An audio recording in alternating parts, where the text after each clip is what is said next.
Legal implications, forensic science use and limitations.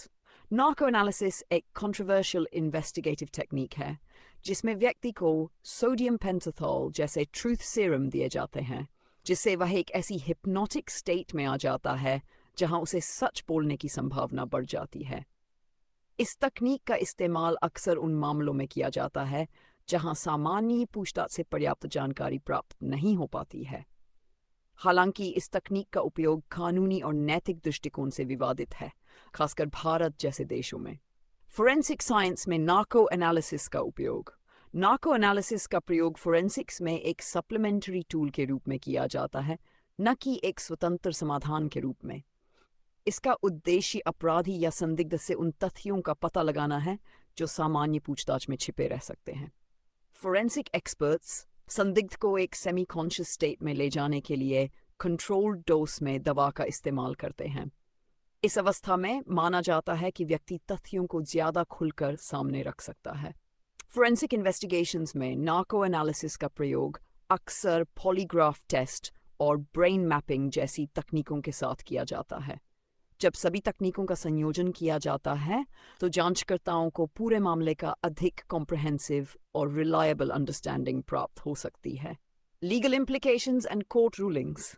Narco analysis के प्रयोग के कानूनी पहलुओं पर सवाल उठते रहे हैं, खासकर सेल्फ इंक्रिमिनेशन, खुद के खिलाफ गवाही देने का अधिकार के संदर्भ में। भारत के संविधान का आर्टिकल 3 कहता है कि किसी भी व्यक्ति को अपने खिलाफ गवाही देने के लिए मजबूर नहीं किया जा सकता।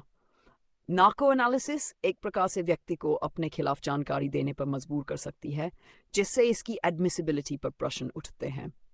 सुप्रीम कोर्ट ऑफ इंडिया ने 2010 में Selvi v state of Karnataka case में नार्को एनालिसिस, पॉलीग्राफ टेस्ट और ब्रेन मैपिंग को इंडिविजुअल्स फंडामेंटल राइट्स के खिलाफ मानते हुए बिना सहमति के इन्हें इलीगल करार दिया।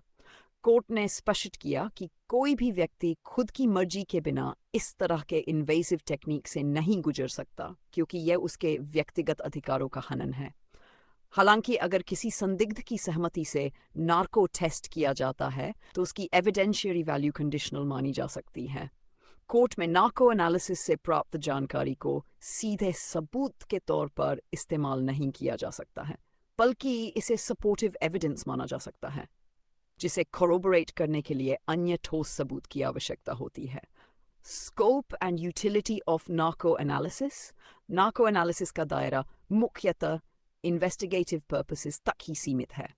इसका मुख्य उद्देश्य संदिग्ध के दिमाग में छुपी जानकारी तक पहुंचना है, जो कि एक नॉर्मल इंटरोगेशन में खुलकर सामने नहीं आ पाती। खासतौर से टेररिज्म, ऑर्गेनाइज्ड क्राइम और कॉम्प्लेक्स क्रिमिनल केसेस में, जहां आरोपी को साइकोलॉजिकली मैनिपुलेट करना जरूरी हो सकता है, नार्को एनालिसिस का इस्तेमाल किया जा सकता है। यह तकनीक जांचकर्ताओं को महत्वपूर्ण लीड्स दे सकती है, जो कि केस को सुलझाने में मदद कर सकती हैं। Limitations and ethical concerns. Narco analysis में कई लिमिटेशंस भी हैं। सबसे पहला, यह टेक्निक 100% रिलायबल नहीं मानी जाती है। सोडियम पेंटोथॉल के प्रभाव में व्यक्ति कभी कभी फैब्रिकेटेड या मिसलीडिंग इंफॉर्मेशन भी दे सकता है। यह भी संभव है कि संदिग्ध इंटेंशनली फॉल्स मेमोरीज क्रिएट करे, जो कि केस को कॉम्प्लिकेट कर सकता है। एथिकल कंसर्न्स भी हैं, क्योंकि इस टेक्निक का उपयोग करते समय व्यक्ति की प्राइवेसी और डिग्निटी पर भी असर पड़ सकता है। जब व्यक्ति से उसकी इच्छा के विरुद्ध यह इंफॉर्मेशन ली जाती है तो यह उसके मानसिक स्वास्थ्य पर भी नकारात्मक प्रभाव डाल सकता है। इसके अतिरिक्त नार्को एनालिसिस के प्रभाव में व्यक्ति से प्राप्त जानकारी उसकी पूरी अवेयरनेस या वॉलंटरी एक्शन से नहीं होती, इसलिए इसे वैलिड कन्फेशन की तरह नहीं माना जा सकता। लॉफुली भी ये इंफॉर्मेशन तभी मानी जा सकती है जब अन्य कोरोबोरेटिव एविडेंस मौजूद हो। नार्को एनालिसिस एक पावरफुल इन्वेस्टिगेटिव टूल हो सकता है, लेकिन इसका प्रयोग हमेशा कई कानूनी और एथिकल गाइडलाइंस के तहत होना चाहिए। फोरेंसिक साइंस में इसका स्थान सपोर्टिव एविडेंस के रूप में है, न कि कंक्लूसिव प्रूफ के रूप में। भारत जैसे लोकतांत्रिक देश में, जहां व्यक्ति के अधिकारों की रक्षा का विशेष महत्व है, नार्को एनालिसिस का प्रयोग बहुत ही संजीदगी से किया जाना चाहिए। कानूनी दृष्टि से यह जरूरी है कि किसी भी प्रकार के नार्को एनालिसिस टेस्ट में सब्जेक्ट की सहमति ली जाए और केवल एक्सेप्शनल सर्कमस्टांसेस में ही इसका प्रयोग किया जाए।